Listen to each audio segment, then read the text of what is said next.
औज़ुबिल्लाहि मिनश्शैतानिर्रजीम बिस्मिल्लाहिर्रहमानिर्रहीम। नाज़रीन इकराम, राना नासिर की तरफ से सलाम कबूल फरमाइए। आज हम बात करने वाले हैं पाकिस्तान के उस अहम डॉक्यूमेंट की जिसका ताल्लुक हर अमीर और गरीब से है। नाज़रीन इकराम, आज हम बात करेंगे उस बर्बादी की जिसमें हमारे अपने, जिसमें अगयार सब ने अपना हिस्सा वो डाला। और क्या हुआ कि आज हम दुनिया की ऐसी अक़वाम में हमारे पासपोर्ट का शुमार होना शुरू हो गया कि जिनका शायद कायद-ए-आज़म मोहतरम या हमारे जो मुखलस लीडरान थे वो कभी तसव्वुर भी नहीं कर सकते थे कि कभी ऐसा हो सकता है कि पाकिस्तान के पासपोर्ट की ये जब बेतौकीरी होगी कि हमारे लोगों को ऐसे ऐसे मुल्कों के उनकी एम्बेसियों के सामने,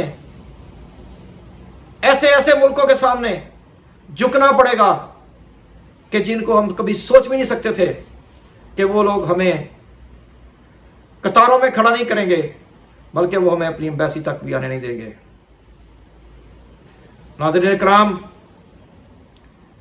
ये वाकया इस पासपोर्ट की बेतौकीरी का एक दिन में शुरू नहीं हुआ। एक वो किसी का शेर है कि उसका तर्जमा बस इतना ही है, गो कि वो फारसी का शेर है, इतना है कि अगर जो कश्ती का नाखुदा है, अगर वही मुझे धोखा देगा तो फिर डूबना मेरा मुकद्दर है। अब जनाब, आपको कुछ पीछे माजी की तरफ लेके जाना चाहता हूं। आप देखें, सोवियत यूनियन ने अफगानिस्तान के ऊपर हमला कर दिया और लेट 70 में अफगानिस्तान के ऊपर एक पपट हुक्मरान आके बैठ गया जिसका नाम दोस्त मोहम्मद रकी था। गो के वो पाकिस्तान के इतना खिलाफ नहीं था, लेकिन ये नेचरली आपके जो अड़ोस पड़ोस के ममालिक हैं उनकी मेहरबानियों से पाकिस्तान हमेशा रेशादवानियों का, साजिशों का शिकार रहा है।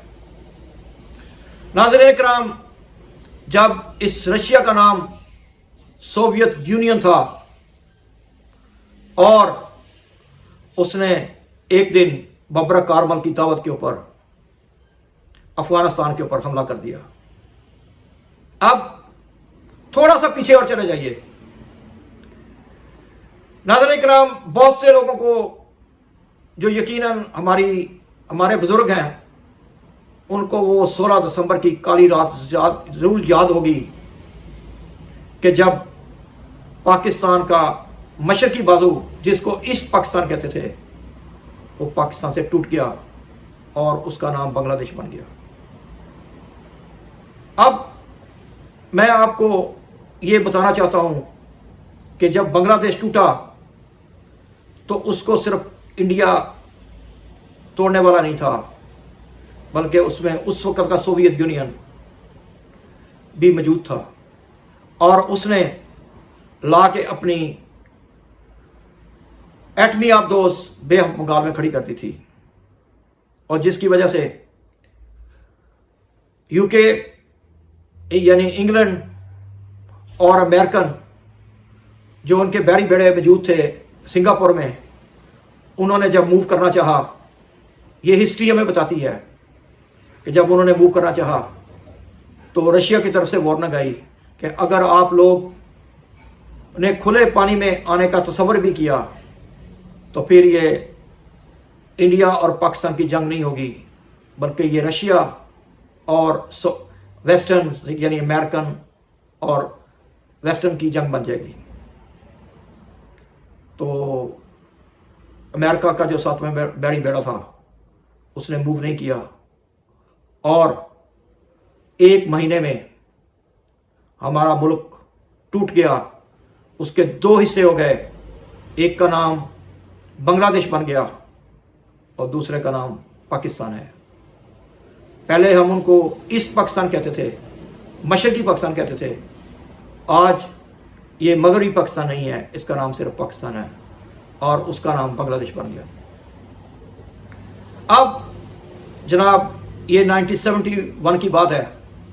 उसके बाद पाकिस्तान की जो खुफिया एजेंसियां थीं उन्होंने प्लान किया।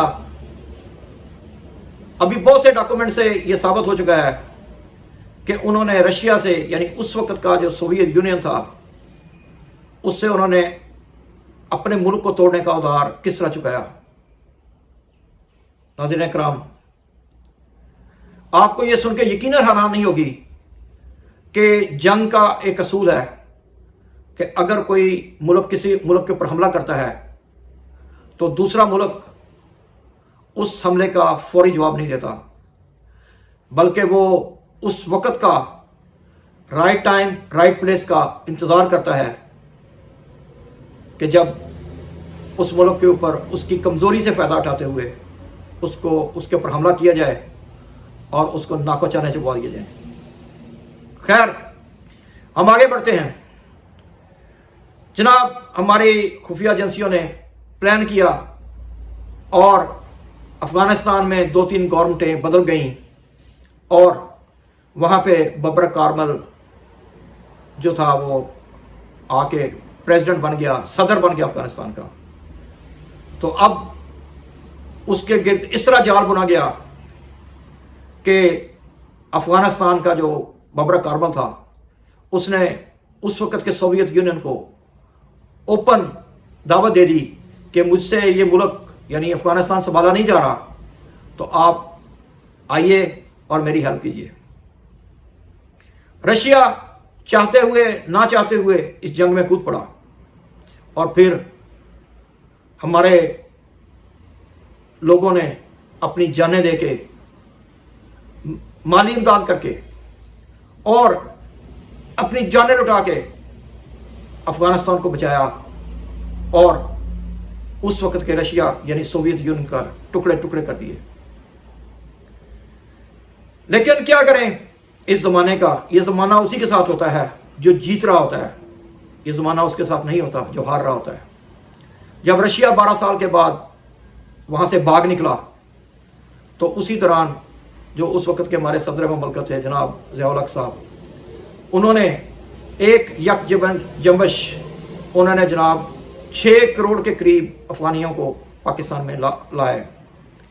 अब उन्होंने आके हमारे पासपोर्ट की वो तस्लील की। कुछ तो हमारा आइडेंटिफिकेशन का शनाख्ती निज़ाम पहले ही कमज़ोर था, लेकिन उन्होंने आके अपनी, उनको पता था कि उन्होंने वो दुनिया में कहीं निकल नहीं सकते अफ़गानिस्तान के पासपोर्ट के ऊपर, तो उन्होंने जनाब हमारे रिश्वतखोर, करप्ट, माफिया, ब्यूरोक्रेट, एजेंट्स और दूसरे गद्दारान वतन को इतना पैसा खिलाया कि वो हमारे पासपोर्टों के ऊपर निकल के दुनिया में फैल गए। अब जब वो दुनिया में फैले तो ऑफ कोर्स ये सब जानते हैं हमारा एक अपना कल्चर है और अफ़गानियों का एक अपना कल्चर है। वो दुनिया में, अगर वो जर्मनी में गए तो उन्होंने लोगों को अपने कल्चर से ट्रीट किया और हमारे पासपोर्ट को की बर्बादी शुरू हो गई। बल्कि यहाँ तक होने लग गया कि अगर आप फॉरेन में बैठे हैं, कहीं बाहर बैठे हैं और आपको पाकिस्तान का पासपोर्ट चाहिए तो आपको वो पैक की शक्ल में आपके घर पहुँच जाता था, बस कीमत देने की ज़रूरत होती थी। नाज़रीन इकराम, आज इस बात को 40 साल गुजर चुके हैं, ना हमने अफ़गानियों का मसला हल किया, ना वो हमारे मुल्क से गए। 48 ईयर हो गए उनको पाकिस्तान में रहते हुए, ना उनका मसला हल हुआ, ना अफ़गानिस्तान में अमन हुआ। वो अफ़गानी जो थे वो हमारे बर्बादी, पासपोर्ट की बर्बादी करते करते यहाँ तक आ गए कि आज पाकिस्तान के पासपोर्ट का ये हशर हो चुका है कि अगर आप पाकिस्तानी पासपोर्ट पकड़ के दुनिया के किसी एयरपोर्ट के ऊपर उतरते हैं तो आपको शक की निगाह से देखा जाता है, आपको इज्जत की निगाह से देखा नहीं जाता। अब दुनिया के जो पासपोर्ट इंडेक्स हैं हम अब उसमें इतना नीचे आ चुके हैं कि मेरे ख्याल में शायद उससे नीचे जगह नहीं बचती, क्योंकि अगर सोमालिया का पासपोर्ट है, अफगानिस्तान का पासपोर्ट है, तो तकरीबन उसी लाइन में है। अच्छा, अब हम बात करते हैं इसको, जो हमारी दुनिया की नंबर 1 और दुनिया के हमारे ब्यूरोक्रेट है, जो हमारे ज़हीन लोग थे, क्या उनको ये पता नहीं था कि पाकिस्तानियों के पासपोर्ट के साथ क्या हो रहा है? यकीनन उनका सबको मालूम था कि शरीके जुर्म ना होते तो हम भी मुखबरी करते। नाज़रीन इकराम, सबको मालूम था क्या हो रहा है, कैसे हो रहा है, लेकिन सब इस जुर्म में बराबर के शरीक थे, क्योंकि जब वो फॉरेन कंट्री में जाते थे या अभी जाते हैं तो उनको नाज़रीन इकराम किसी वीज़े की ज़रूरत नहीं होती। बेशतर मुल्कों में ऑन अराइवल उनकी एंट्री है। और जो आम पाकिस्तानी हैं उनका हशर ये है कि अगर अब आप हमारे ब्रदर ममालिक को देख लें, जिनको हम ब्रदर ममालिक कहते हैं, मैं किसी का नाम नहीं लेता, लेकिन उन ममालिक में देख लें जो पाकिस्तानियों की बेतौकीरी की जाती है, जो पाकिस्तानियों को ख्वार किया जाता है, जलील किया जाता है, उसका कौन मदावा कर सकता है कि सबसे पहले इंसान के जब पासपोर्ट की कोई इसको डिनाई करता है तो उसकी इज्जत नफ्स के ऊपर हमला होता है। नाज़रीन इकराम, ये नोहा जारी है। आप अगले व्लॉग में उम्मीद है मेरा साथ देंगे और मेरे इस चैनल को, राना नासिर खान मीडिया को, अपने दिल में और अपने नॉलेज में इजाफे के लिए यकीनन जगह देंगे। और मैं हक का, सच का अलम उठाए हुए हूँ और इंशाल्लाह मैं इसके ऊपर कभी कंप्रोमाइज़ नहीं करूँगा, क्योंकि जितना आप लोग पाकिस्तान से प्यार करते हो उतना ही हम लोग पाकिस्तान से प्यार करते हैं।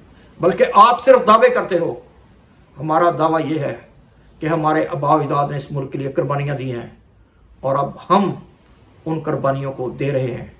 बेशक किसी भी लिहाज से हम आपसे कम पाकिस्तानी नहीं हैं। नाज़रीन इकराम, until next time, Rana Nasir Khan media को इजाज़त दीजिए। व माअल्लाह।